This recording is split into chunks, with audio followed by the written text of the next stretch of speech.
অন্তর্বর্তী সরকারের পক্ষ থেকে আওয়ামী লীগকে নিষিদ্ধ করার কোনো পরিকল্পনা নেই বলে জানিয়েছেন প্রধান উপদেষ্টা অধ্যাপক মোহাম্মদ ইউনূস। বৃহস্পতিবার ইন্টারন্যাশনাল ক্রাইসিস গ্রুপের প্রতিনিধি দলের সঙ্গে বৈঠকে তিনি এ তথ্য জানান। রাষ্ট্রীয় অতিথি ভবন যমুনায় ডক্টর কমফোর্ট ইরোর নেতৃত্বাধীন প্রতিনিধি দলের সঙ্গে আলোচনায় অধ্যাপক ইউনূস বলেন, অন্তর্বর্তী সরকার নির্ধারিত সময়ের মধ্যে নির্বাচন অনুষ্ঠানে প্রতিশ্রুতিবদ্ধ। তিনি জানান, কোনো দাবির কারণে ভোট পিছিয়ে দেওয়া হবে না। সরকার নির্বাচনের জন্য দুটি সম্ভাব্য সময়সীমা নির্ধারণ করেছে এবং নির্ধারিত তারিখ পরিবর্তন করা হবে না। রাজনৈতিক দলগুলো নির্বাচনের আগে সীমিত সংখ্যক সংস্কার চাইলে নির্বাচন এই বছরের ডিসেম্বরে অনুষ্ঠিত হবে। বৃহত্তর সংস্কার প্রক্রিয়ার প্রয়োজন হলে আগামী বছরের জুনের মধ্যে নির্বাচন অনুষ্ঠিত হবে। আসন্ন নির্বাচন অবাধ ও সুষ্ঠু হবে বলে জোর দিয়ে উল্লেখ করেন প্রধান উপদেষ্টা।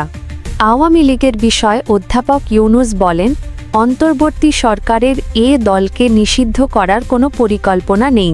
যেসব নেতার বিরুদ্ধে হত্যা ও মানবতাবিরোধী অপরাধসহ অন্যান্য অভিযোগ রয়েছে তাদের বিচার দেশের আদালতে হবে। জাতিসংঘের তথ্যানুসন্ধানী মিশনের প্রতিবেদনের ভিত্তিতে জুলাই অভ্যুত্থানের সময় সংঘটিত সম্ভাব্য অপরাধের অভিযোগ থাকায় আওয়ামী লীগ নেতাদের বিরুদ্ধে আন্তর্জাতিক অপরাধ আদালতে আইসিসি হেগে মামলা করার বিষয়টি সরকার পুরোপুরি বাতিল করেনি। বিষয়টি এখনও আলোচনাধীন রয়েছে। জাতীয় ঐকমত্য কমিশন বৃহস্পতিবার রাজনৈতিক দলগুলোর সঙ্গে সংলাপ শুরু করেছে। সরকার নীতি নির্ধারণে দিকনির্দেশনা দিতে জুলাই সনদ চূড়ান্তকরণের পরিকল্পনাও করছে।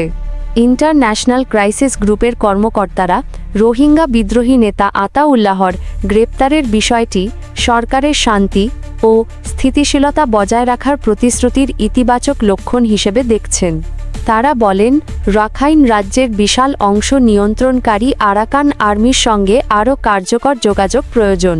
অধ্যাপক ইউনূস জানান, বাংলাদেশ রোহিঙ্গা শরণার্থীদের জন্য ত্রাণ সহায়তা ত্বরান্বিত করতে কাজ করছে।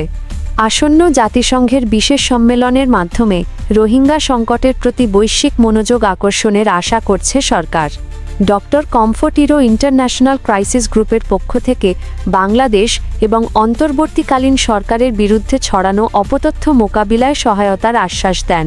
ভারতের সঙ্গে শক্তিশালী সম্পর্ক গড়ে তোলার আগ্রহ প্রকাশ করে অধ্যাপক ইউনূস বলেন, দুঃখজনকভাবে বাংলাদেশ বিরোধী অপতথ্যের একটি বড় অংশ ভারতীয় গণমাধ্যম থেকে প্রচারিত হচ্ছে।